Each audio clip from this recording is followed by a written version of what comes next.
বিসমিল্লাহির রহমানির রহিম।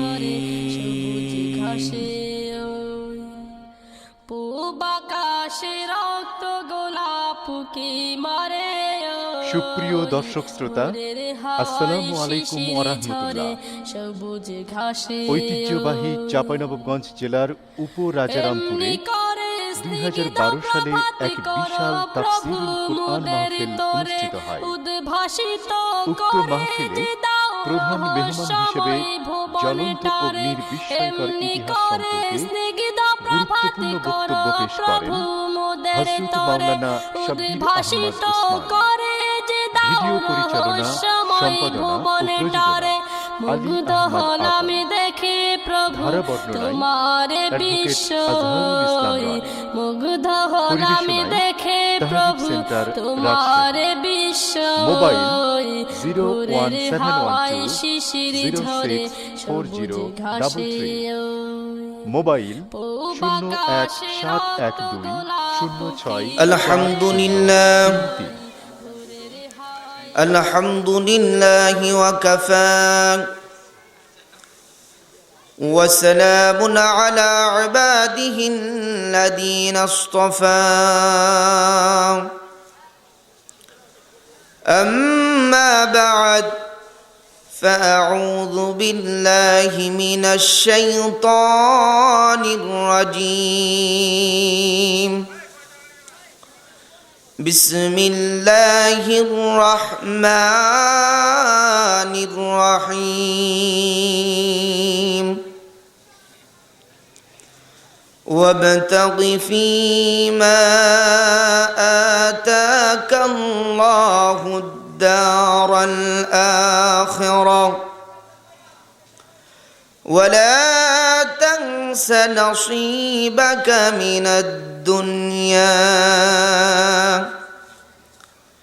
وأحسن كما أحسن الله إليك ولا تبغ الفساد في الأرض إن الله لا يحب المفسدين وقال تعالى في شأن حبيبه إن الله وملائكته يصلون على النبي يا أيها الذين آمنوا صلوا عليه وسلموا تسليما اللهم صل على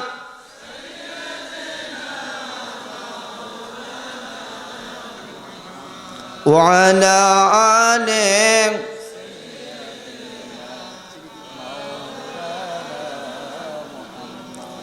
محمد مصطفى تمہی حبیب پاک دعور ہو شفیع عاسیہ مشکل کشائے روز محشر ہو اللہم صل علی سيدنا مولانا محمد وعلى آله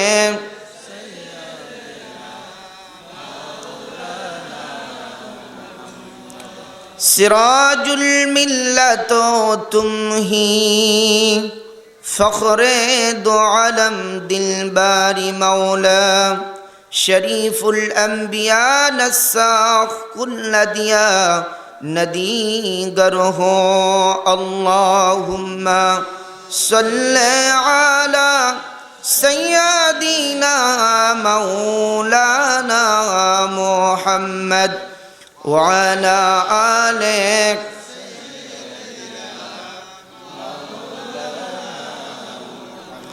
بسم الله الرحمن الرحيم حدثنا المكي بن إبراهيم قال حدثني يزيد بن أبي عبيد عن سلمة وابن الأكوع عن النبي صلى الله عليه وسلم قال من يقل علي ما لم أقل فليتبوأ مقعده من النار رواه البخاري وقال النبي صلى الله عليه وسلم ما الميت في القبر إلا كالغريق المتغوث ينتظر دعوة تلحق من آب أو أم أو آخ أو صديق فإذا لحقته كان حب إلي من الدنيا وما فيها وإن الله تبارك وتعالى ليدخل على أهل القبور من دعاء أهل الأرض أمثال الجبال وإن هدية الأحياء إلى الأموات الاستغفار لهم رواه البيهقي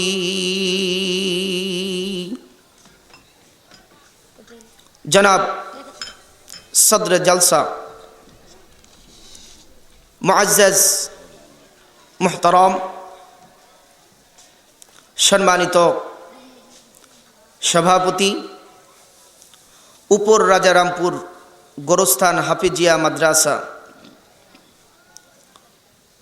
দেদার উলামায়ে কেরাম উপস্থিত আমার সম্মুখে ধর্মপ্রাণ দিনদার ইমানদার প্রিয় মুসলিম ভাইরা পর্দার অন্তরালের মা এবং বোনেরা প্রিয় সুধী সমাজ আসসালামু আলাইকুম ওয়া রাহমাতুল্লাহি ওয়া বারাকাতুহু আমরা আল্লাহ পাক রব্বুল আলামিনের দরবারে লাখ কোটি শুকর আদায় করছি যে মহান আল্লাহ সুবহানাহু ওয়া তাআলা আমাদেরকে আজকের এই পাক জলসায় শরীক হওয়ার তৌফিক এনায়েত করে দিলেন এজন্য কি আমরা সত্যিকার অর্থে খুশি না বেজার? সকলেই প্রাণ খুলে মনের গভীর থেকে শ্রদ্ধা নিয়ে আবেগ নিয়ে সবটুকু হৃদয়ের শক্তি দিয়ে পড়ছি আলহামদুলিল্লাহ। মুসলিম শরীফের মধ্যে আম্মা আয়েশা রাদিয়াল্লাহু তাআলা আনহার একটি হাদিসের রওয়ায়াত এসেছে। আল্লাহ রাসূল আলাইহিস সালাম বলেন, যারা নাকি দৈনন্দিন আল্লাহ পাক রব্বুল আলামিনের তাসবিহ, আল্লাহ পাকের তাহলিল এগুলো অন্তর দিয়ে দিল দিয়ে তেলাওয়াত করবে, অকদ জাহজাহা নাফসাহু আনিন নার।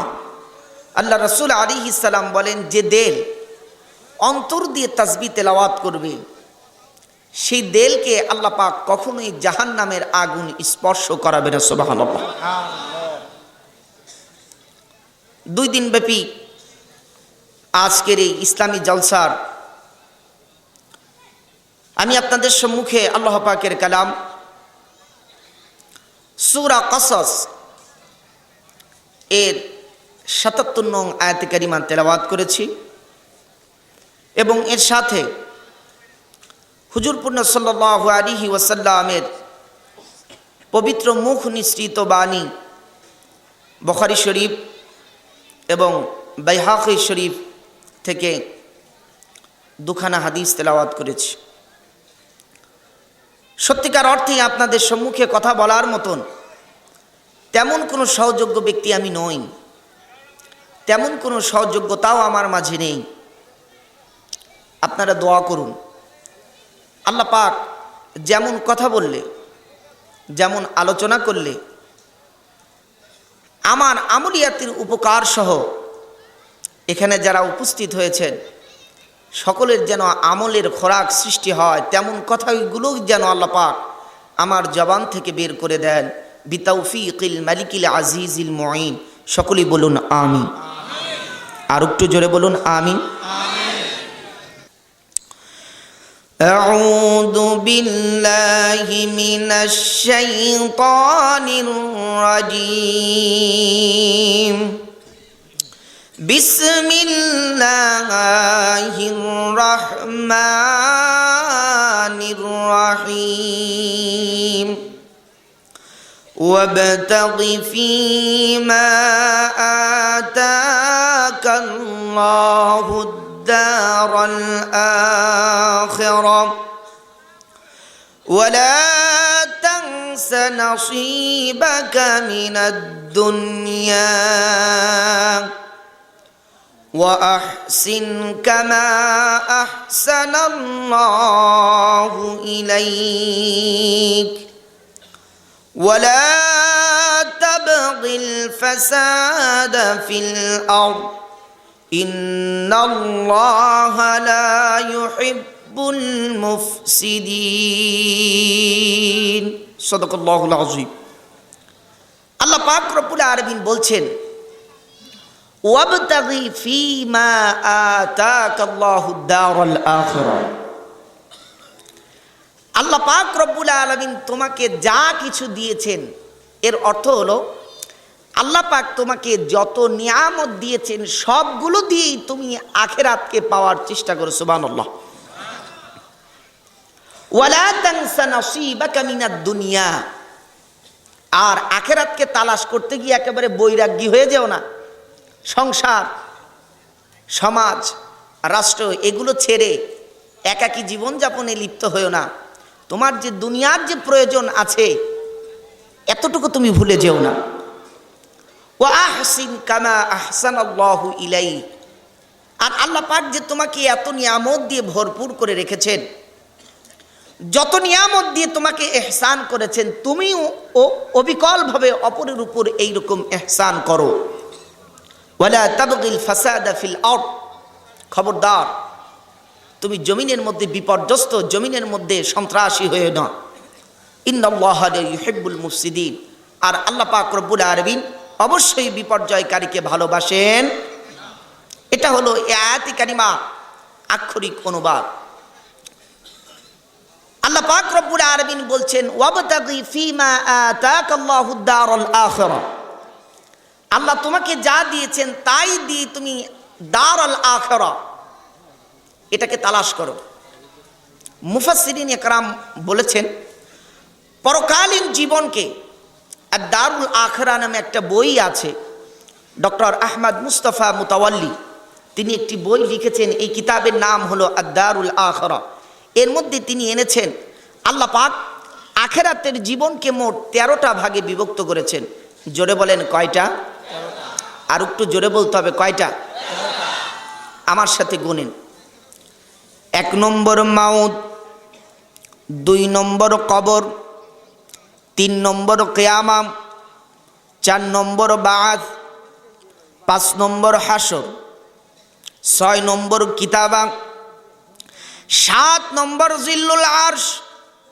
8 নম্বর শাফাআত 9 নম্বর কদা 10 নম্বর মিজান 11 নম্বর হাউজ 12 নম্বর সিরাত আর 13 নম্বর হলো ফারিকুম ফিল জান্নাতি ওয়া ফারিকুম ফিস সাঈর আল্লাহু আকবার 13 নম্বর হলো আল্লাহ জান্নাত অথবা জাহান্নাম তার লাস্ট ঠিকানা আল্লাহ পাক রব্বুল আলামিন আপনাকে কত নিয়ামত দিয়েছেন দেখেন আল্লাহ পাক সর্বপ্রথম আপনাকে নিয়ামত দিয়েছেন আল্লাহ পাক আপনাকে পৃথিবীতে সৃষ্টি করেছেন আজকে আপনাদের কাছে 2 দিন আলোচনার মধ্যে অনেক কথাই আসবে সবটা স্টেশন আপনি ভালো পার হয়ে যেতে পারবেন যদি একটা জিনিস থাকে কয়টা জিনিস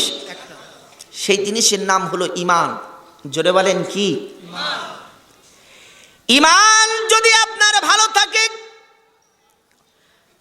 আল্লাহ পাক রব্বুল আলামিন আপনাকে নিজে হাতে কিয়ামতের ময়দানে অভিবাদন দিবেন সালাম দিবেন আল্লাহ পাক সূরা আহজাবের মধ্যে বলেন তাহিয়াতুহুম ইয়াওমা ইয়ালকাউনাহু সালাম ওয়া আ'আদ্দা লাহুম আজরান কারীমা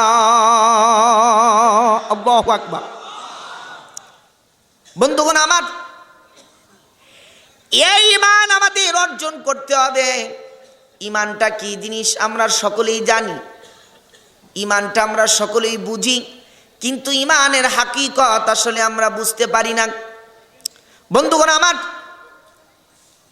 ঈমান যে কি জিনিস ঈমান শুধু আমরা মুখে স্বীকার করি, অন্তরেও হয়তো বিশ্বাস করি, কিন্তু বাস্তব কর্মের দ্বারা তা প্রকাশ করতে চাই না আমরা। এই ঈমানের হাকিকত সাহাবীরা তাদের বাস্তব জীবনে পরীক্ষা দিয়ে দেখিয়ে দিয়েছেন। ঈমানের পরীক্ষা আল্লাহ পাক তাদেরকে দেখিয়েছেন এবং পরীক্ষায় তারা পাশ করেছেন। সুবহানাল্লাহ। কুরআনুল কারীম সূরা তাওবার 24 নং আয়াতে কারিমার মধ্যে বলেন, আল্লাহ এবং তার রাসূলকে এবং তার পথে মুজাহাদাকে যদি বেশি না ভালোবাসো, আল্লাহ পাক বলছেন আমার সঙ্গে সকলেই পড়ুন, সকলেই কোরআনুল কারীম তেলাওয়াত করবেন। আর আয়াতে কারিমা যখন তেলাওয়াত শেষ হয়ে যাবে আপনারা চিৎকার দিয়ে আল্লাহু আকবার বলবেন। রাজি আছেন তো ইনশাআল্লাহ? জোরে বলেন, পড়ুন আমার সঙ্গে। قل إن كان آباؤكم وأبناؤكم وإخوانكم وأزواجكم وعشيرتكم وأموال اقترفتموها وتجارة تخشون كسادها ومساكن ترضونها أحب إليكم من الله ورسوله وجهاد في سبيله فتربصوا حتى يأتي الله بأمره والله لا يهدي القوم الفاسقين। الله رب العالمين বলেন, কুল ইন কানা আবাউকুম, হে নবী আপনি বলে দিন, যদি তোমাদের পিতা মাতা, তোমাদের সন্তান, তোমাদের ভাই বোন, তোমাদের আত্মীয় স্বজন, স্ত্রী পরিবার পরিজন, তোমরা যে সম্পদ সঞ্চয় করেছ, যে ব্যবসা নিয়ে তোমরা ভীত শঙ্কিত হচ্ছ এবং যে সুন্দর বালাখানা বাড়িঘর তোমরা নির্মাণ করেছ, এইগুলোর যে যদি আল্লাহর প্রতি ভালোবাসা এবং তার রাসূলের প্রতি ভালোবাসা এবং তার রাসূল এবং আল্লাহর প্রতি ভালোবাসায় উদ্বুদ্ধ হয়ে তার পথে যদি মুজাহাদা থেকে যদি এইগুলো যদি পিতামাতা, ব্যবসা বাণিজ্য, আত্মীয় স্বজন, অর্থ সম্পদ যদি তোমাদের কাছে অধিক প্রিয় হয়ে যায়, আল্লাহ পাক বলেন ফাতারাব্বাসু, তোমরা গুনতে থাকো, প্রহর গুনতে থাকো, অপেক্ষা করতে থাকো।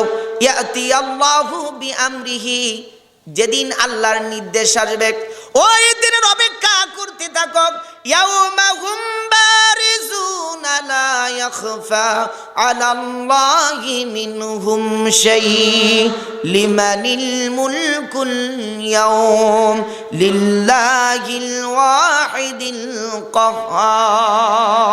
কাহ্হার। সেই দিনের অপেক্ষা তোমরা করো।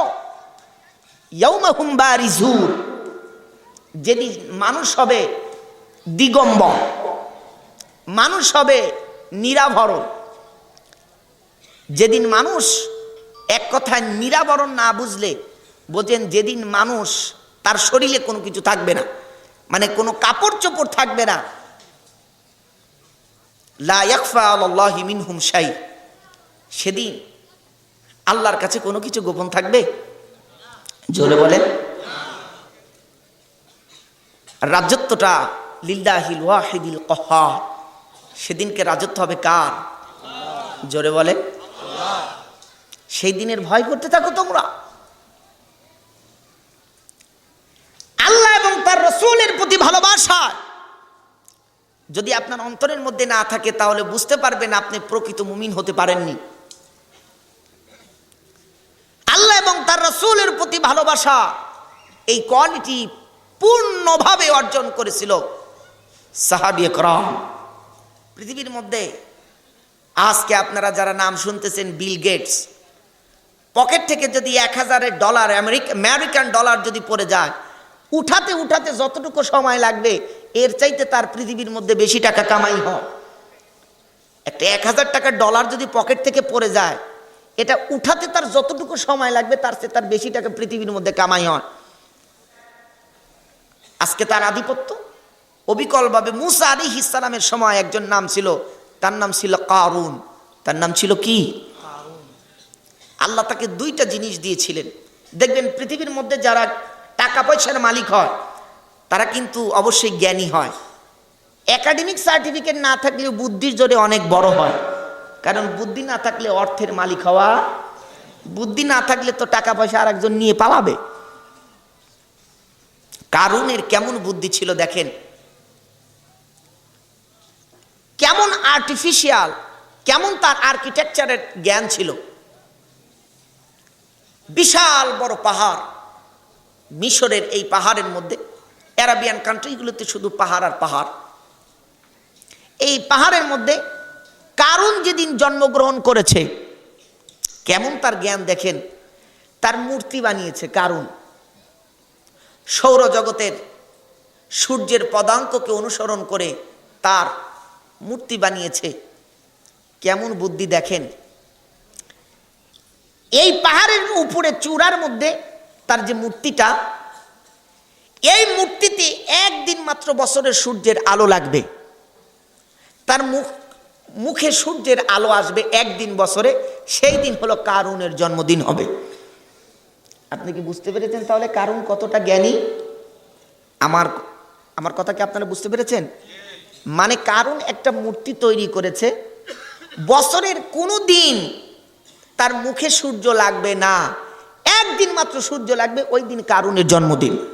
তাহলে এখন বোঝেন কেমন তার জ্যোতির্বিদের জ্ঞান ছিল, কেমন তার আর্কিটেকচারের জ্ঞান ছিল। নাম্বার 1।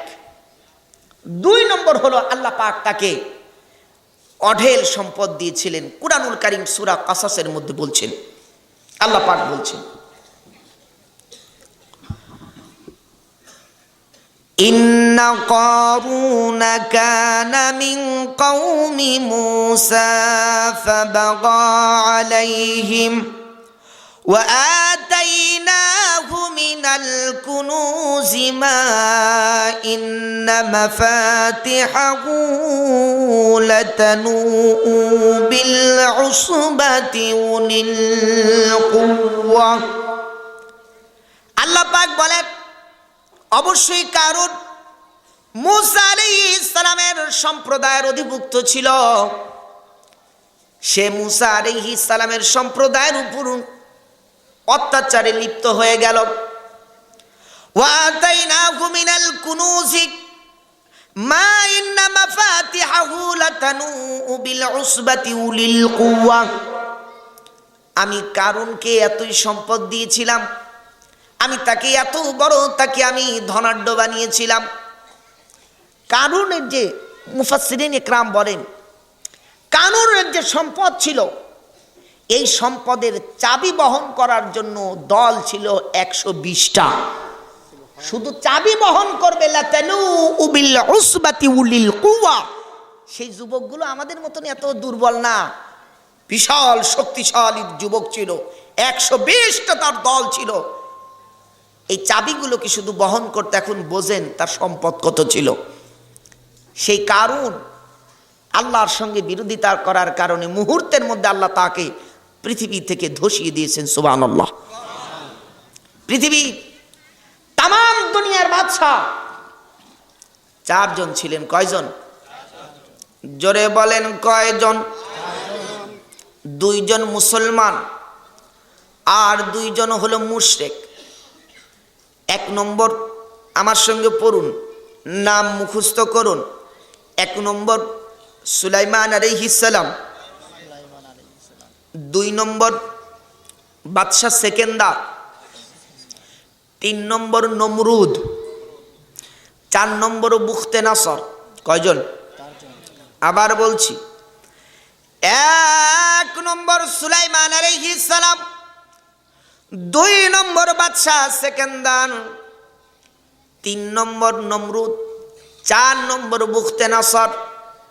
এই চারজন বাদশার মধ্যে আল্লাহ পাক হযরত সুলাইমান আলাইহিস সালামকে শুধু তাম পৃথিবীর রাজত্ব নয়, তাম পৃথিবীতে যত মাখলুকাত আছে সকল মাখলুকাতের ভাষা আল্লাহ সুলাইমানকে শিখিয়েছিলেন। আল্লাহ পাক সূরা নমলের মধ্যে বলেন, ওয়ারিসা সুলাইমানু দাউদ وقال يا أيها الناس علمنا منطق الطير وأوتينا من كل شيء إن هذا لهو الفضل المبين। চিৎকার দিয়ে বলুন আল্লাহু আকবার। বন্ধুগণ আমার,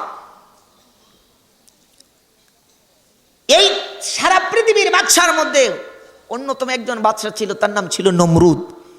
আপনারা তার নাম সকলেই জানেন।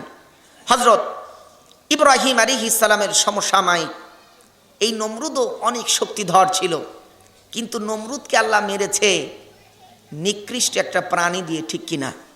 জোরে বলে। হযরত ইব্রাহিম আলাইহিস সালাম যখন নাকি আল্লাহর পক্ষ থেকে যখন ওহী পেলেন, কিতাবের মধ্যে এসেছে হযরত ইব্রাহিম আলাইহিস সালাম মেসোপটেমিয়া, বর্তমান ইরাক এর নাম, এই মেসোপটেমিয়ার আবু গরিব নামক পাহাড়ের পাদদেশে ইব্রাহিম আলাইহিস সালাম তিনি ছাগল বকরি চড়াচ্ছিলেন। এমত অবস্থায় হযরত ইব্রাহিম আলাইহিস সালামের কাছে তার কিছু রাখাল বন্ধুরা ছিল। হযরত ইব্রাহিম আলাইহিস সালাম ওহী পেয়ে গেলেন। আল্লাহ পাক ইব্রাহিমকে বললেন, ইদ ক্বালা লাহু রাব্বুহু, পড়ুন, ইদ ক্বালা লাহু রাব্বুহু আসলিম ক্বালা আসলামতু লিরাব্বিল আলামিন। আল্লাহ পাক রব্বুল আলামিন ইব্রাহিম আলাইহিস সালামকে বললেন, ইব্রাহিম তুমি আমার কাছে আত্মসমর্পণ করো, আমার কাছে নত হয়ে যাও।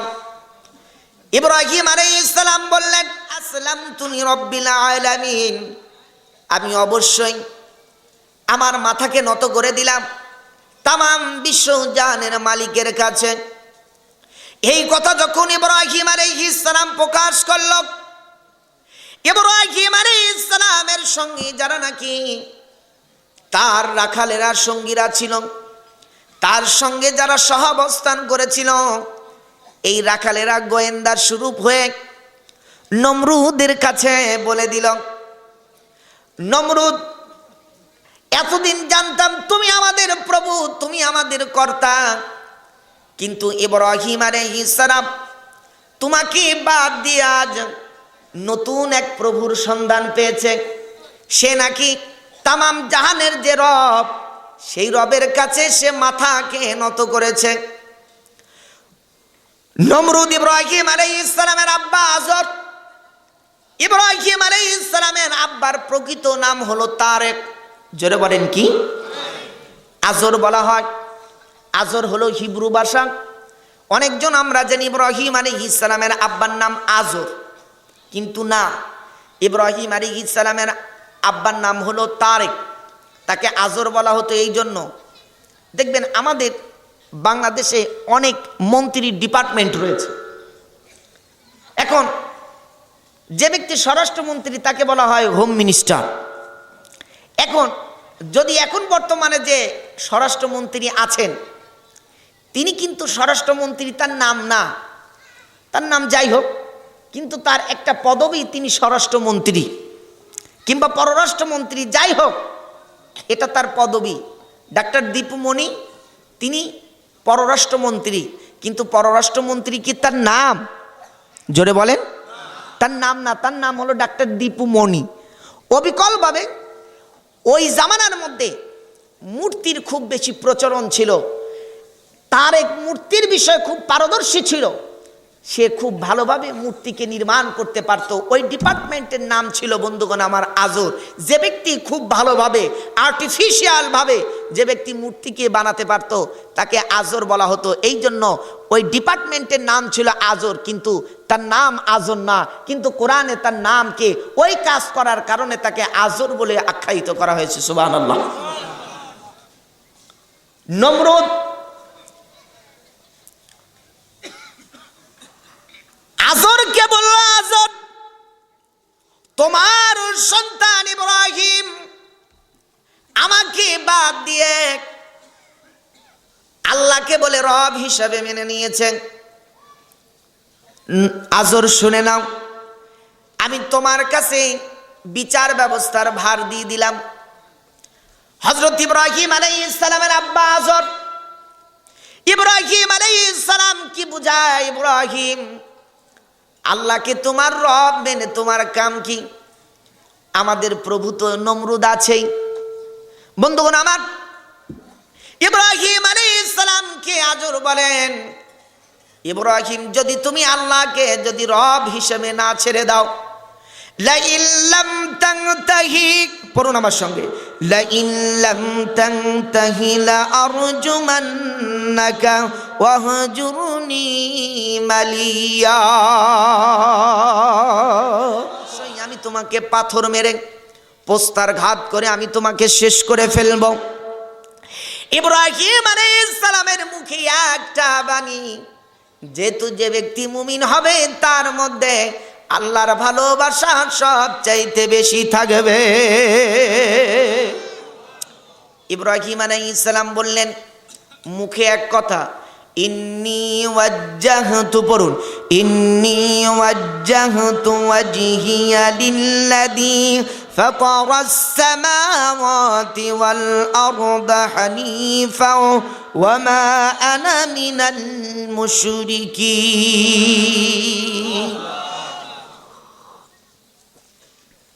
ইব্রাহিম আলাইহিস সালাম এই ঘোষণা যখন তিনি দিলেন, সঙ্গে সঙ্গে নমরুদ অর্ডার দিয়ে দিল ইব্রাহিম আলাইহিস সালামের বিচার ব্যবস্থা।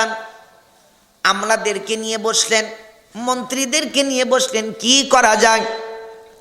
মন্ত্রীরা এক একজন এক একটা পরামর্শ দিল। কেউ বলল তাকে দেশ থেকে বহিষ্কার করে দিতে হবে, কেউ কেউ বলল তাকে জেলখানায় আটকায় রাখতে হবে, কেউ কেউ বলল তাকে হত্যা করতে হবে, কেউ কেউ বলল তাকে পাথর মেরে মারতে হবে, কেউ কেউ বলল তাকে আগুনে পুড়াতে হবে। কিতাবের মধ্যে লেখা হয় আগুনে পুরানোর প্রস্তাব নমরুদের কাছে বেশি আসে। নমরুদ ইব্রাহিম আলাইহিস সালামকে আগুনে পুড়াবে সিদ্ধান্ত নিল। বিশাল একটা স্টেডিয়াম করলো। এই স্টেডিয়ামের মধ্যে 6 লক্ষ মানুষের আসন করলো। এর মধ্যে 3.5 লক্ষ পুরুষ আর 2.5 লক্ষ হলো মহিলা। জোরে বলেন, মোট কয় লক্ষ? চিৎকার দিয়ে বলতে হবে, কয় লক্ষ? টিকিট সিস্টেম করলো। ইব্রাহিম আলাইহিস সালাম কে পুরানো হবে। টিকিটের অপর প্রান্তে বিশেষ দ্রষ্টব্য দিয়ে দিল, যদি ইব্রাহিমকে পুরাতে না পারি তাহলে টিকিটের যে টাকা না হয়েছে তা ফেরত দেওয়া হবে। দেখবেন অনেক সময় অনেক বুদ্ধিজীবী অনেক এমন কাজ করে ফেলে, আসলে বুঝতে পারে না এই কাজ করার কারণে আল্লাহ তাকে ধরবে, বুঝতে পারে না। এমন অনেক কাজ আছে না?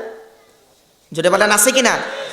না, আপনাদেরকে দিনক্ষণ সময় দিয়ে বুঝে দিতে হবে। টিকিট সিস্টেম করল, যদি ইব্রাহিমকে পুরাইতে না পারি তাহলে টিকিটের যে টাকা না হয়েছে সব টাকাগুলো ফেরত দেওয়া হবে। বন্ধুগণ আমার, এই 6 লক্ষ গ্যালারির মধ্যে 3.5 লক্ষ পুরুষ, 2.5 লক্ষ মহিলা। 2.5 লক্ষ মহিলার মধ্যে আবার 3টা কিসেম করলো, 3টা ফিচার আনলো। 1 নম্বর হলো যাদের বয়স এখনো 16 হয়নি, 16 বছরের নিচে এরা ইব্রাহিমের পুরা দেখতে পারবে না। যাদের বয়স 21-এর অনূর্ধ্ব, 21-এর উঁচুতে, তারা আসতে পারবে না। কোনো শ্যামা এবং কালো বর্ণের কোনো মেয়ে আসতে পারবে না। 3টা ফিচার, জোরে বলেন কয়টা? 1 নম্বর, 16 বছরের নিচে কোনো মেয়ে ঢুকতে পারবে না। 2 নম্বর, 21 বছরের উপরে কোনো মেয়ে আসতে পারবে না। 3 নম্বর, কালো এবং কোনো শ্যামা বর্ণের মহিলা ঢুকতে পারবে না। কেবলমাত্র তারা ঢুকতে পারবে যারা নাকি সুন্দরী, রূপবতী, গুণবতী, সুস্মিতা, সুচিস্মিতা, মনোহারিত্ব পূর্ণময়ী, লাবণ্যময়িতা যাদের মধ্যে আছে। এই সমস্ত 16 বছর থেকে 21 বছরের এই মেয়েরাই কেবল প্রবেশ করতে পারবে। আর টিকিটের অপর প্রান্তে লিখে দেওয়া হলো, যে সমস্ত মহিলারা অর্ধ উলঙ্গ হয়ে আসবে তাদের জন্য হাফ টিকিটের ব্যবস্থা, টিকিটের দাম অর্ধেক। আর যেই সমস্ত মহিলারা ফুল উলঙ্গ হয়ে আসবে এদের জন্য সম্পূর্ণ বিনা টিকিট মূল্য। জোরে বলেন নাউজুবিল্লাহ। বন্ধুগণ আমার, ইব্রাহিম আলাইহিস সালামকে পুরানো হবে। নমরুদ হলো তামাম পৃথিবীর বাদশা, পৃথিবীর সর্ব জায়গায় চিঠি ছড়িয়ে দিল, পয়গাম পাঠিয়ে দিল। বন্ধুগণ আমার, পৃথিবীর সবচেয়ে ভালো ভালো কাঠগুলোকে সংগ্রহ করা হলো, ইব্রাহিমকে পুরাবে। এ ঘটনা বলার আমার কারণ হলো, পৃথিবীর মধ্যে আপনি যত শক্তিধর হন না কেন, যত কোটি টাকার মালিক হন না কেন, আর যত বড় বাদশা হন না কেন, আপনি যদি কোনো নবীর সঙ্গে বেয়াদবি করেন, আল্লাহ পাক ওই বেয়াদবিকে কখনো পছন্দ করেন না। বন্ধুগণ আমার, ইব্রাহিম আলাইহিস সালামকে পুরানোর বন্দোবস্ত করা হলো, ব্যবস্থা করা হয়ে গেল। বন্ধুগণ আমার, সকল মহিলারা কেউ অর্ধ উলঙ্গ, আবার কেউ ফুল উলঙ্গ হয়ে আসলো ইব্রাহিমকে পুরাতে দেখতে। একটা মাত্র মহিলা, হিবরন শহরের বাদশার মেয়ে, হাররান ইবনে নাখুরের মেয়ে। সিরাতের মধ্যে লিখে, ইব্রাহিম আলাইহিস সালামের চাচতো বোন, ইব্রাহিম আলাইহিস সালামের চাচার নাম ছিল হাররান ইবনে নাখুর। আবার কেউ কেউ বলেন না, লূত আলাইহিস সালামের আপন বোন, তার নাম হলো আম্মা সারা। যাই হোক না কেন, ইব্রাহিম আলাইহিস সালামের আপন আত্মীয় ছিলেন লূত আলাইহিস সালাম, অথবা আপন চাচতো বোন তার লোক আম্মা সারা। সে মনে মনে ভাবলো, আমি একজন বাদশার মেয়ে, আমি কেন উলঙ্গ হয়ে যাব, আমি কেন নগ্নতা বেহায়াপনা হয়ে যাব। বন্ধুগণ আমার, একটা মাত্র মহিলা যে নাকি রাজকীয় পোশাক পরিচ্ছদ গ্রহণ করে ইব্রাহিম আলাইহিস সালামের পুরানো দেখতে এসেছে। দরদিরা আমার, ইব্রাহিম আলাইহিস সালামকে যখন আগুনের মধ্যে ফেলানো হলো, আপনারা বলুন, আগুন কি তাকে পুরাতে পেরেছিল? আর একটু জোরে বলেন। আল্লাহ পাক বললেন, ইয়া নারু, পড়ুন, ইয়া নারু কুনি বারদাও ওয়া সালামান আলা ইব্রাহিম।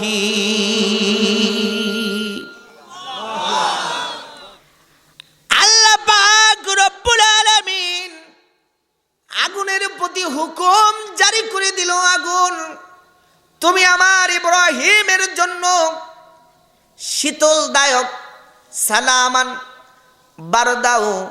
আল্লাহ পাক 2টা বললেন, মানে এমন বার্ধ হোস না, একবার বরফ হয়ে যাস না, শান্তিদায়ক। তুমি আমার ইব্রাহিমের জন্য ঠান্ডা হয়ে যাও। সুবহানাল্লাহ। আগুন কার কথা শুনবে? আল্লাহর কথা না নমরুদের? জোরে বলেন। আগুনটা কে সৃষ্টি করেছে? নমরুদ নাকি ফেরাউন নাকি আবু জাহেল?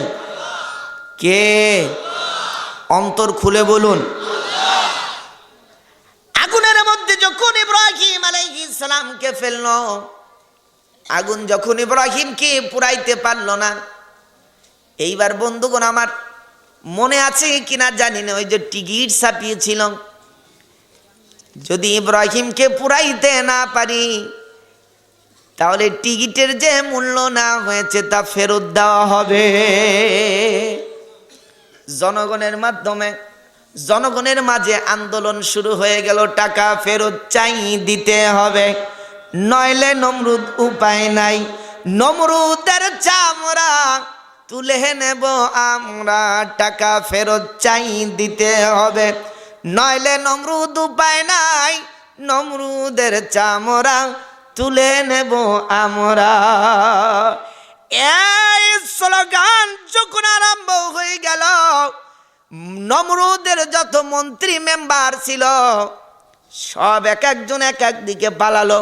আরে নিজে বাঁচলে নাই হলো বাপের নাম, আগে আমি বাইসে নেই। এক একজন এক এক দিকে দিক মিদিক ছুটাছুটি আরম্ভ করলো। আল্লাহর খেলা কে বুঝবে ভাই? আল্লাহ পাকের খেলা বুঝা বড় দায়। এবার নমরুদের যারা আপন ছিল তারা পার হয়ে গেল। নমরুদ শেষ পর্যন্ত কোথাও স্থান না পেয়ে ওই বাথরুমের মধ্যে গিয়ে পলালো। এই বাথরুমের মধ্যে ছিল একটা লোলক, কুজাক, ঠ্যাং ভাঙা, এক পাখা নাই, এক চোখ টেরা, আবার ধ্বজভঙ্গ। মানে যত দুর্বলের যত প্রকার ক্যারেক্টারিস্টিক, যত প্রকার ফিচার, যত প্রকার তার কোয়ালিটি দরকার, অযোগ্য হওয়ার সব অযোগ্য তার এই মশার মধ্যে ছিল। এই মশা বলল, আল্লাহ তুমি আমাকে কে বানাইছিলাম? আমার পাখা নাই, ঠ্যাং নাই, লুলিয়ে, খুরা, কানা, আবার ধ্বজভঙ্গ, সবগুলো আমাকে বানালা কেন আল্লাহ? তুমি আমাকে বানাইছিলা? আল্লাহ পাক বলেন, কেন তোকে বানাইছি তা তো তুই জানিস না। একটা নিকৃষ্ট মশার দ্বারা পৃথিবীর বাদশা, দুই এক রাষ্ট্রের বাদশা না, পৃথিবীর বাদশা নমরুদকে আল্লাহ পাক একটা নিকৃষ্ট মশা দ্বারা আল্লাহ পাক তার মৃত্যু করেছেন, ঠিক কিনা? আপনারা জানেন নমরুদের নাকের মধ্যে মশা ঢুকেছিল, এটা হাদিসের সরাসরি রেওয়ায়াত।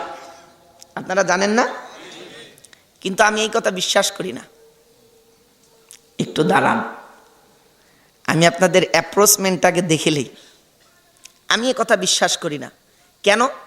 দেখেন, বুঝিয়ে দিলে বুঝবেন। যেমন আমরা যখন ঘুমাই তখন আল্লাহ পাক আমাদেরকে সেভ করার জন্য কিছু জিনিস দিয়েছেন।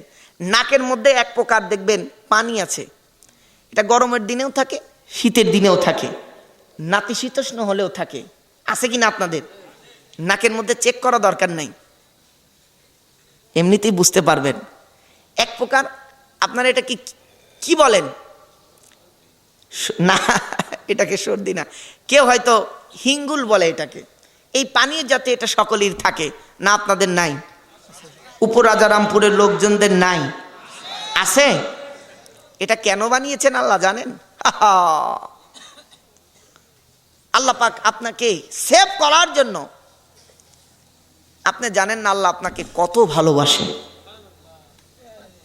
আল্লাহ আপনাকে অনেক আদর করে সৃষ্টি করেছে, সুবহানাল্লাহ।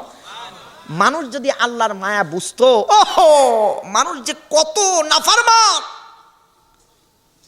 মানুষ যে কত নিমুখারাম।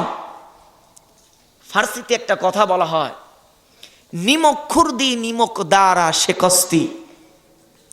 মানে আপনি একজনের খায়া অস্বীকার করেন, মানে নুন খেয়ে নিমক দাঁত ভেঙে ফেলেন, নুন খায় এক কথা বদনাম করা। নিমক খুরদি নিমক দ্বারা শেকস্তি। আল্লাহর যে আপনি কত নুন খান আর কত যে বদনাম করেন। আল্লাহ আপনাকে কত ভালোবাসে, এই জন্য আল্লাহ গজব দেন না। আর নাই আমি আপনার যে অপরাধ করি মুহূর্তের মধ্যে আজ সামুদের মতন পিছায় ফেলবে। শুধু একজনের জন্য আল্লাহ মাফ করে দিয়েছেন, রাসূলের জন্য, সুবহানাল্লাহ। আল্লাহ পাক বলেছেন, ওয়ামা কানাল্লাহু লিইউআযযিবাহুম ওয়া আনতা ফীহিম। আপনি তাদের কাছে থাকা অবস্থায় আল্লাহ শাস্তি দেবেন না। না, এই যে নাকের মধ্যে হিঙ্গুল আছে না, আপনি যখন ঘুমিয়ে থাকবেন কোনো যাতে করে ঘুমন্ত অবস্থা কোনো পোকা মাকড় কিছু যাতে আপনার নাকের মধ্যে প্রবেশ করে ব্রেনের মধ্যে চলে না যায়, এই জন্য আল্লাহ পাক এক প্রকার সিকিউরিটি গার্ড হিসেবে নাকের হিঙ্গুলকে বানিয়ে রেখেছেন। সুবহানাল্লাহ। লাহু মুআক্কিবাতুম, পড়ুন, লাহু মুআক্কিবাতুম মিন বাইনি ইয়াদাইহি ওয়া মিন খালফিহি ইয়াহফাযুনাহু মিন আমরিল্লাহ। আল্লাহ পাক সূরা হিজরের মধ্যে বলেন, লাহু মুআক্কিবাতুম মিন বাইনি ইয়াদাইহি ওয়া মিন খালফিহি ইয়াহফাযুনাহু মিন আমরিল্লাহ। হে বান্দা, আল্লাহ পাক রব্বুল আলামিন তোকে হেফাজত করার জন্য, তোকে আল্লাহ পাক সিকিউরিটি গার্ড দেওয়ার জন্য তোর সামনে পিছনে চতুর সাইড দিয়ে আল্লাহ 20 জন ফেরেশতা তোর জন্য মোতায়েন করে রেখেছে। বন্ধুগণ আমার, আল্লাহ কত ভালোবাসে। নাকের মধ্যে আপনি ঘুমিয়ে থাকবেন, কোনো মশা মাছি যেতে পারবে না, এটা আল্লাহর হুকুম। কিন্তু নমরুদের নাকের মধ্যে মশা ঢুকেছিল, তার মানে মশার শক্তি নেই ঢুকার, আল্লাহ ঢুকিয়ে, জোরে বলেন আল্লাহ ঢুকিয়ে। তার মানে হাদিসের যে ইবারত এটা সত্য, অবশ্যই সত্য, কিন্তু আমি বলছি মশার ক্ষমতা নেই নাকের মধ্যে ঢুকার, আল্লাহ পাক ঢুকিয়েছিলেন আগুনের। আপনারা যারা ফিলোসফি যারা পড়েছেন, ফিলোসফি এর কথা যদি আপনি নেন তাহলে কথা হবে আগুন থাকলে হাত দিলে পুড়বে, কিন্তু আগুনটা আল্লাহর যেহেতু সৃষ্টি, বন্ধুগণ আমার, আগুনের মধ্যে ইব্রাহিম পড়েছে, আল্লাহ পাক হুকুম দিয়েছেন, পড়ে নাই, অবিকলভাবে নাকের মধ্যে কোনো মশা মাছি ঢুকতে পারবে না। বন্ধুগণ আমার, আল্লাহ ওই মশাকে ঢুকিয়েছেন, ঠিক কিনা? মশা যখন গেছে কি হয়েছে তা তো আপনারা জানেন, নমরুদ শেষ। নমরুদ রাজত্ব এত বিশাল, দেখেন আল্লাহর কি কেরামতি, বুঝা বড় দায়। এইবার নমরুদ নাই, এই জনগণের মধ্যে আন্দোলন শুরু হয়ে গেল, আমাদের রাজা নাই, তাহলে আমাদের রাজা বানাতে হবে।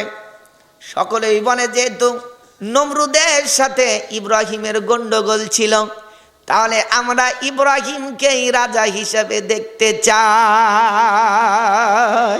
ওয়া আতাইনাহু, জোরে, ওয়া আতাইনাহু মুলকান কাবীরা। আল্লাহ পাক বলেন, ওয়া আতাইনাহু, আমি তাকে দিয়েছি, মানে ইব্রাহিমকে দিয়েছি, মুলকান মানে রাজত্ব, কাবীরা মানে বড়। আমি ইব্রাহিম আলাইহিস সালামকে বিশাল একটা রাজত্ব দিয়েছি।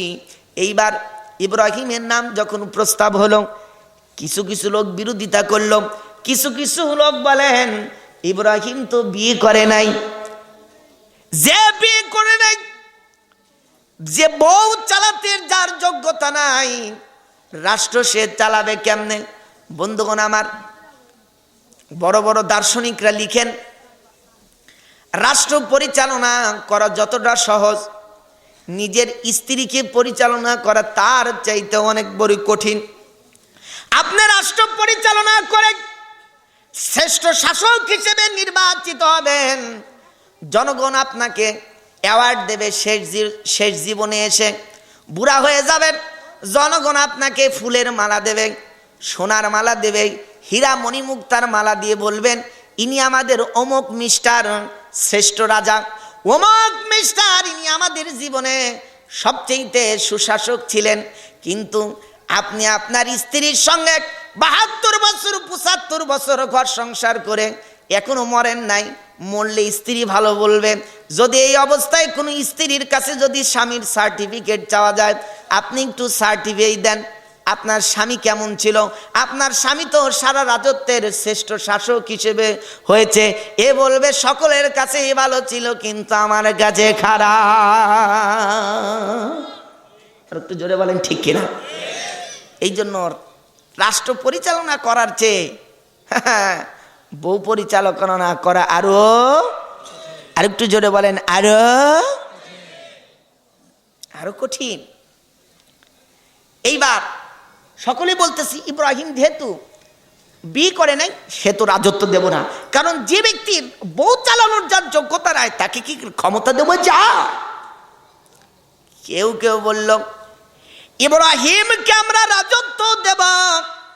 ইব্রাহিম যদি এই মুহূর্তে বিয়ে করে, বিয়ে করবে কারে? সব তো ফুল ল্যাংটা, ফুল উলঙ্গ, সবাই হাফ। কাকে বিয়ে করবে?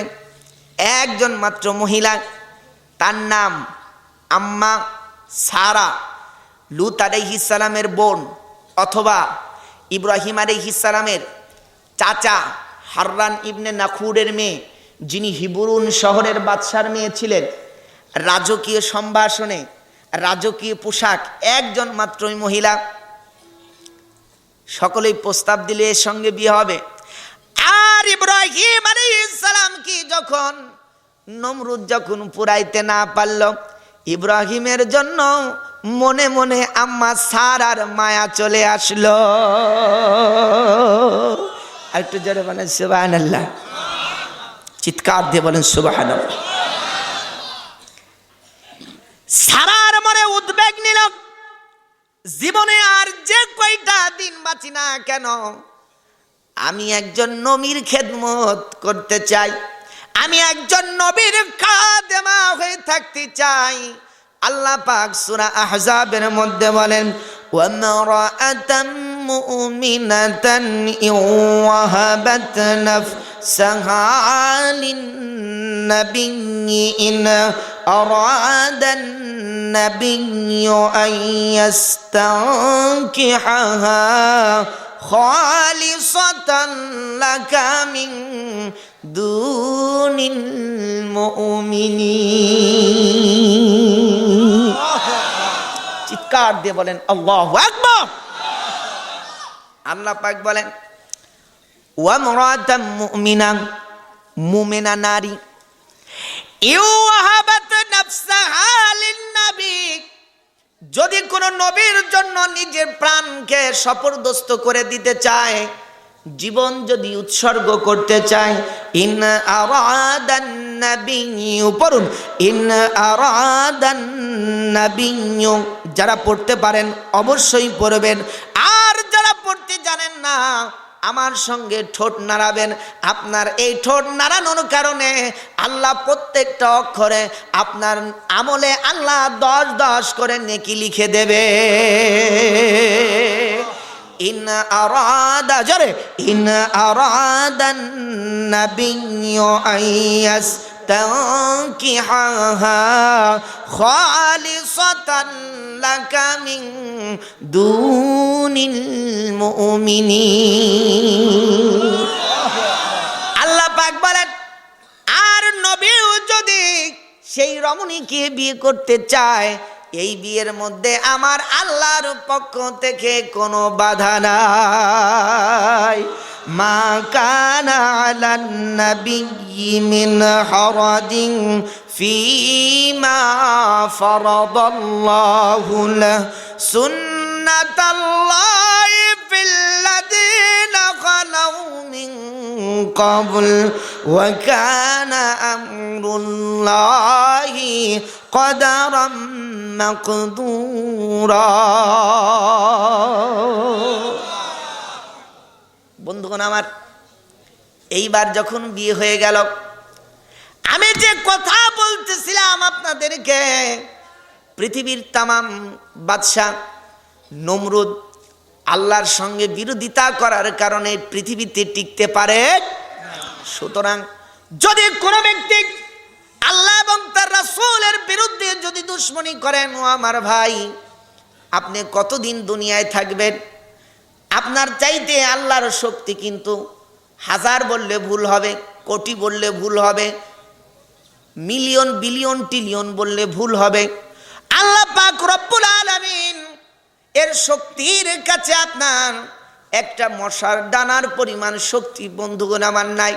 সুতরাং এই জন্য আল্লাহ পাক রব্বুল আলামিন আপনাকে যা দিয়েছেন, আল্লাহ পাক রব্বুল আলামিন যদি আপনাকে জ্ঞান দিয়ে থাকে, আল্লাহ পাক আপনাকে যদি অর্থ দিয়ে থাকে, আল্লাহ পাক আপনাকে যদি বলার বাচন ভঙ্গি দিয়ে থাকে, লিখনির শক্তি দিয়ে থাকে, আল্লাহ পাক আপনাকে যে যে দিক থেকে যে যোগ্যতা দিয়েছে কিনা, ওয়াবতাগি জোরে ওয়াবতাগি ফিমা আতাকাল্লাহু দারাল আখিরা ওয়ালা তানসা নাসিবাকা মিনাদ দুনিয়া।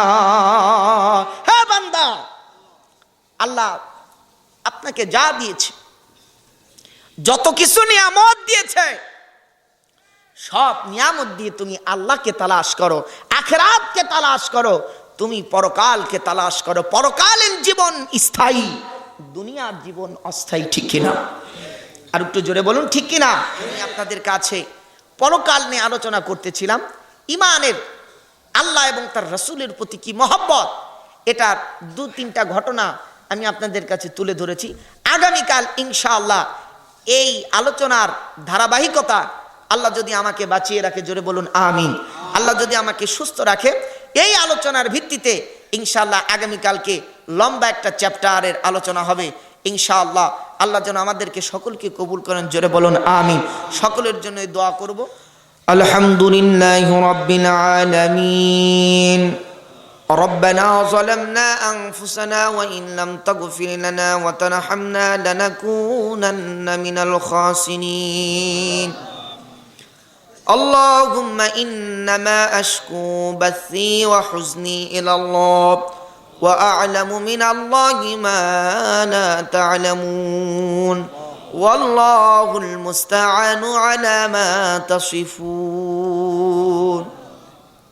رب العالمين উপর রাজারামপুর গোরস্থান হাফিজিয়া মাদ্রাসা সংলগ্ন ঈদগাহ ময়দান কর্তৃক আয়োজিত আয় আল্লাহ 2 দিন ব্যাপী আজকের এই ইসলামী জলসা ও দোয়ার মাহফিল, আয় আল্লাহ প্রথম দিন আমরা শেষ করলাম। রব্বুল আলামিন সন্ধ্যা থেকে নিয়ে গভীর রাত পর্যন্ত বিভিন্ন আলেম ওলামা আয় আল্লাহ কোরআন হাদিস থেকে আলোচনা করলো। তাদের পাশাপাশি আমি গুনাহগার অদম বান্দা পবিত্র কোরআন এবং হাদিস থেকে কিছু কথা আলোচনা করলাম। রব্বুল আলামিন জানি না এর মধ্যে অসংখ্য ভুল ত্রুটিতে ভরে আছে। আয় আল্লাহ ভুল ত্রুটির দিকে না তাকায়া তুমি তোমার গফফার নামের ওসিলায় মাফ করে দাও। রব্বুল আলামিন এই আলোচনার মধ্যে যদি কোনো সওয়াব হয়ে থাকে, এর জাযাটুকু আখিরি জামানার পয়গম্বর তাজদারে মদিনা সরদারে কায়নাত নূরে মুজাসসাম সরদারে দু আলম আমাদের নয়নমণি, আমাদের অন্তরের আল্লাহ মণি বিশ্বনবী জনাবে মুহাম্মদুর রাসূলুল্লাহ সাল্লাল্লাহু আলাইহি ওয়াসাল্লামের পবিত্র রওজা মুবারকে পৌঁছায়া দাও।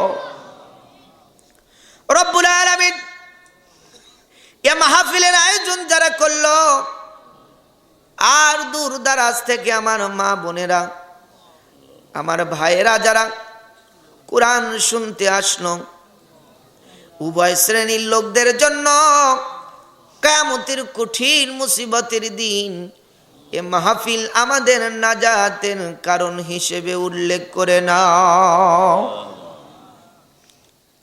রব্বুল আলামিন আমরা যারা হাত তুলেছি সকলেই আল্লাহ গুনাহগার, বাদশাহ আয় আল্লাহ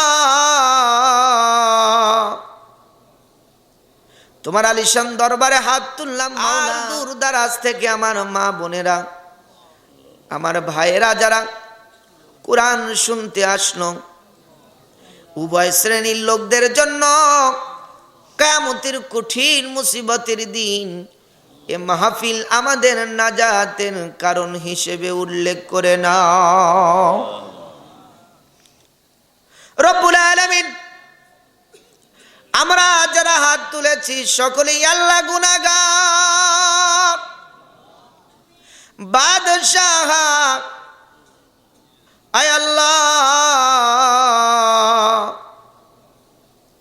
তোমার আলিশান দরবারে হাত তুললাম মাওলা, তুমি যদি আমাদেরকে ক্ষমা না করো আমরা কার কাছে আমাদের হাত পাতব? রব্বুল আলামিন, আমরা যারা হাত তুললাম তোমার দরবারে, অনেকের জনম দুঃখিনী মা এই উপরাজারামপুর গোরস্থানে শায়িত আছে। রব্বুল আলামিন, অনেক জনের শ্রদ্ধেয় আব্বা জান এই কবরের মধ্যে শায়িত আছে। অনেক জনের কলিজার টুকরা সন্তান, অনেক জনের নানা নানি, দাদা দাদি, মামা মামি, চাচা চাচি, খালা খালু, ফুফা ফুফু, আত্মীয় স্বজন, পাড়া প্রতিবেশী আমাদের কি ছেড়ে যারা এই অন্ধকার কবরে শায়িত আছে, আল্লাহ পাক তুমি তাদের কবরের আযাব মাফ করে দাও। রব্বুল আলামিন, ওই অন্ধকার কবরের মধ্যে যারা শুয়ে আছে গো আল্লাহ, তুমি তাদের কবরকে নূরুন আলা নূর বানায়া দাও। রব্বুল আলামিন, ভিখারির মতন, কাঙ্গালের মতন, এতিমের মতন তোমার দরবারে হাত তুললাম মাওলা,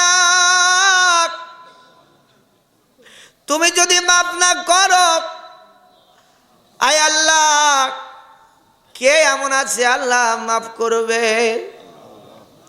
আয় আল্লাহ, আমাদের জনম দুঃখিনী মা যাদের কি ছিঁড়ে চলে গেল গো আল্লাহ, তুমি ওই জনম দুঃখিনী মার কবরে জাহান্নামের আগুন জ্বালায়ো না। রব্বুল আলামিন, যে আম্মা সারা জীবন কষ্ট করে আয় আল্লাহ সন্তানকে মানুষ করলো, কোনদিন নিজের সুখের চিন্তা করলো না, সারা জীবন সন্তানের চিন্তা করলো, আল্লাহ সুখ না দেখি কবরে চলে গেল। আয় আল্লাহ, ওই আব্বাকে আল্লাহ জাহান্নামের কাষ্ঠ বানায়ো না। আয় আল্লাহ,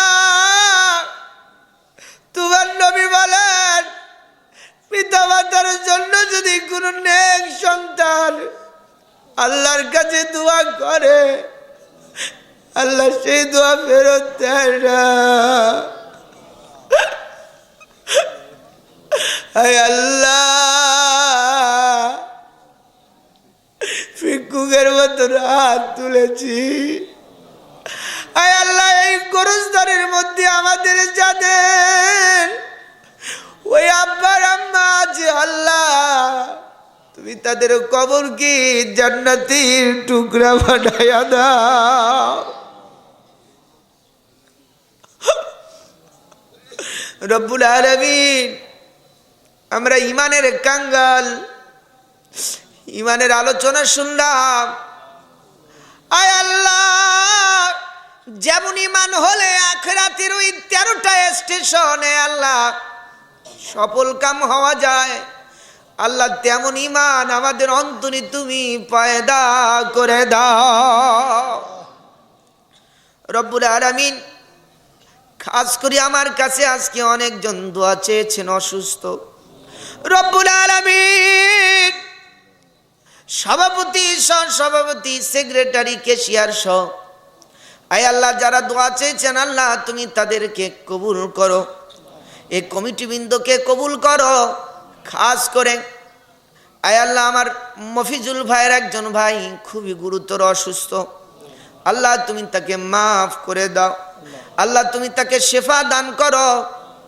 আমাদের মধ্যে যারা অসুস্থ আছেন আল্লাহ তাদেরকে সুস্থ বানাও রব্বুল আলামিন। আমাদের মধ্যে অনেকজন অসুস্থ আছে আল্লাহ তুমি তাদেরকে সুস্থ বানায়া দাও। অনেকেই আমাদের মধ্যে ঋণগ্রস্ত আছে আল্লাহ তুমি তাদের ঋণ পরিশোধ করার তৌফিক দাও রব্বুল আলামিন। ওই পর্দার অন্তরালে আমার মা বোনেরা যারা হাত তুললো আল্লাহ তারা আসলে অনেক নিরীহ রব্বুল আলামিন। আয় আল্লাহ, আমার মা বোনদেরকে তুমি কবুল করো। আমার মা বোনদেরকে তুমি আম্মা আয়েশার মতন বুদ্ধ পদ্ধতিগত জ্ঞান দান করো। আয় আল্লাহ, মা খাদিজার মতন আল্লাহ স্বামী ভক্তি করার তৌফিক দাও। আয় আল্লাহ, রাবেয়া বস্তির মতন ইবাদতে আল্লাহ বেশি পাবন্দি হওয়ার তৌফিক দাও রব্বুল আলামিন। আবারও মনে পড়ে যায় কমিটির কথা, যারা প্রতি বছর এই গোরস্থানকে কেন্দ্র করে এত সুন্দর আয়োজন করে গো আল্লাহ। আল্লাহ এই ওসিলা করে আল্লাহ কমিটির সকলকে মাফ করো রব্বুল আলামিন। এখানে একটা মাদ্রাসা আছে হাফেজি মাদ্রাসা, এই মাদ্রাসাকে কবুল করো, শিক্ষক ছাত্রদেরকে কবুল করে নাও রব্বুল আলামিন। আমার সফর সঙ্গী মুফতি মুহিবুল্লাহ গৌহরীকে আল্লাহ ইমানি আফরোজ দান করো আল্লাহ। ইমানি আফরোজ নিয়ে যাতে করে কথা বলতে পারে আল্লাহ সেই সক্ষমতা দান করো। আয় আল্লাহ তাকে হুসনে ইজদিওয়াজি জিন্দেগি দান করো রব্বুল আলামিন। খাস করে আয় আল্লাহ আমার আব্বার নেক হায়াত বাড়ায় দাও, আমার আব্বার কণ্ঠের শক্তি বাড়ায় দাও, ইমানি বক্তৃতা মুখ দিয়ে বের করে দাও রব্বুল আলামিন। আমার আম্মাকে সুস্থ করে দাও। আয় আল্লাহ, খাস করে আমার শ্বশুর শাশুড়ি অসুস্থ আল্লাহ তাদেরকে সুস্থ করো। আমার বড় দুলাভাই অসুস্থ আল্লাহ তুমি তাকে সুস্থ করে দাও। আয় আল্লাহ, আমার আহমদ আফিফ আল্লাহ অসুস্থ তুমি তাকে সুস্থ করো। আমার আহমদ আফিফকে তুমি বিশ্ববরেণ্য আল্লাহ আমলদারি আলেম বানাও আল্লাহ। আমার আহমদ আফিফকে তুমি বিশ্ববরেণ্য আমলদারি আলেম বানাও। আয় আল্লাহ, আমার স্ত্রীকে সুস্থ করে দাও রব্বুল আলামিন। এই হজের মাস চলে গেল, আয় আল্লাহ কত আজি আয় আল্লাহ তোমার বাইতুল্লাহ জিয়ারত করলো, জানি না আমাদের তৌফিক হবে কিনা। জীবনে অন্তত বাকি একবার বাইতুল্লাহ জিয়ারত করার তৌফিক দাও। আল্লাহুম্মা তাওয়াফানা মুসলিমান ওয়া আলহিকনা বিস-সালিহিন। রব্বিরহামহুমা কামা রাব্বায়ানি সগীরা ওয়া কুর রব্বিরহামহুমা কামা রাব্বায়ানি সগীরা। আয় আল্লাহ, সর্বশেষে দোয়া করি, আয় আল্লাহ আমাদেরকে তুমি নিরাপদ রাখো আল্লাহ, বাংলাদেশকে তুমি হেফাজত করো। আয় আল্লাহ, বাংলাদেশ আল্লাহ তুমি তোমার প্রকৃত রহমত দান করো। আয় আল্লাহ, আমি অনেক সময় অনেক জায়গায় মাহফিলে যাই আল্লাহ পাক, রাস্তাঘাটে অনেক আল্লাহ দুর্ঘটনা হতে পারে আল্লাহ, সামগ্রিক দুর্ঘটনা থেকে আল্লাহ তুমি আমাকে হেফাজত করো আল্লাহ। যাবতীয় চুক আল্লাহ চক্রান্ত থেকে কুচক্রান্ত থেকে আল্লাহ তুমি আমাকে হেফাজত করো আল্লাহ। কবুল করো আমাদেরকে, এ মাহফিলকে কবুল করে নাও, আমিন বিরহমাতিকা ইয়া আরহামার রাহিমিন। আসসালামু আলাইকুম ওয়া রাহমাতুল্লাহি। সুপ্রিয় দর্শক শ্রোতা, এতক্ষণ আপনারা শুনছিলেন হযরত মাওলানা শাব্বির আহমদ উসমানী সাহেবের জ্বলন্ত অগ্নির বিস্ময়কর ইতিহাস সম্পর্কে গুরুত্বপূর্ণ বক্তব্য। ভিডিও পরিচালনা, সম্পাদনা ও প্রযোজনা আলী আহমদ আকন্দ। ধারা বর্ণনায় অ্যাডভোকেট আজহারুল ইসলাম রানী। পরিবেশনায় Tahzib centre Rajshahi. Mobile 01712064033, mobile 01712064033।